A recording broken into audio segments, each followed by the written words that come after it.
Las dos piezas sí están muy conectadas, pues en su, por el lugar de donde vienen, pues porque las dos son como de ese periodo de campaña presidencial de Gaitán y, y además porque vienen de procesos, como vos decías, de búsquedas como de un relato familiar,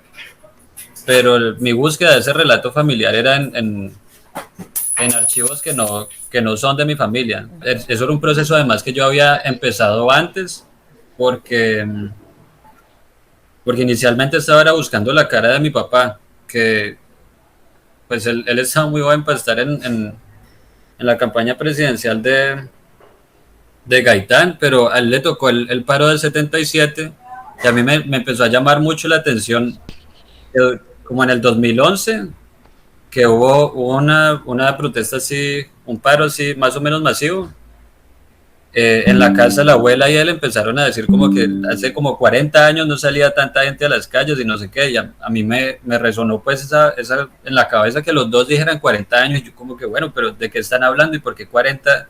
justamente y qué fue lo que pasó? Y entonces buscando cosas me encontré que en el 77 pues hubo un paro gigantesco y que además que el paro fue como de proporciones gigantes, así que muchísima gente salió, las cuatro centrales más grandes del país se juntaron también y, y además que la presidencia respondió con una vaina fuertísima de censura de las noticias y eso luego afecta, obvio, cuando uno está buscando noticias sobre eso, 40 años después uno no encuentra casi nada, como no hay memoria material de eso y como fue un suceso también como traumático para un montón de gente y porque además, yo no sé, nosotros no recordamos casi por alguna razón, eso se queda por ahí como, sí, como una historia así fantasma, sin cuerpo y uno escucha cosas y como que uno dice sí, sí, pero yo quiero ver y uno necesita ver las cosas para darles alguna base visual, yo no sé, para imaginarse las cosas y eso es súper difícil pues cuando se censura. Ese primer proyecto del que estoy hablando o ese ejercicio de búsqueda de la cara de mi viejo que participó en ese paro, eso se volvió luego mi trabajo de grado o mi trabajo de grado se conectó luego con esa búsqueda pues y en ese periodo yo empecé como a encontrar al principio similitudes entre fotos, porque a mí me llamaba mucho la atención que las fotos de muchedumbres las hacían como casi siempre en plaza pública y desde bien arriba, con un poco de caras así visibles, y eso era como casi que un género fotográfico ahí. Pues sí, yo no sé, a mí me llamaba la atención que todos se refirieran a la masa de esa manera. Y luego fue a partir de eso que yo empecé a mecanizar cosas y a buscar maneras como de pasar imágenes más rápido, porque buscar una cara entre un mar de caritas es súper difícil y uno empieza acá y luego se va moviendo y luego se le olvida que ya vio algunas caras y nunca termina. Y en ese proceso así como de mecanizar, hice un script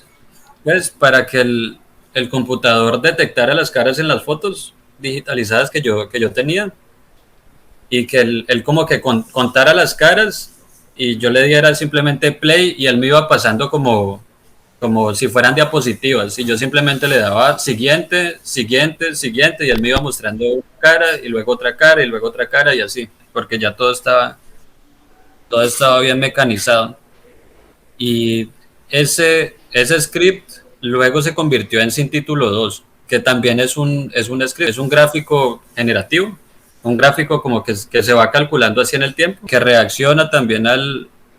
la presencia de la gente enfrente de la pantalla. El mecanismo muestra una cara específica de una persona que estaba pues en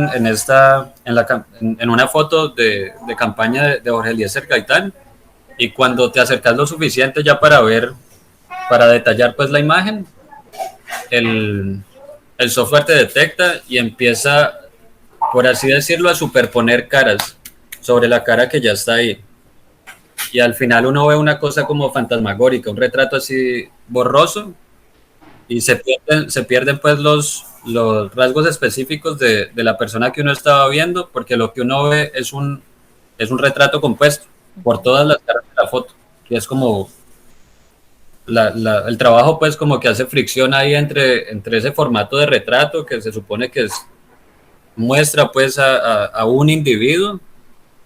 y entonces muestra al individuo mientras hace una fricción ahí con el retrato de una masa de gente, que es algo como, yo no sé, como que de alguna manera se opone a eso.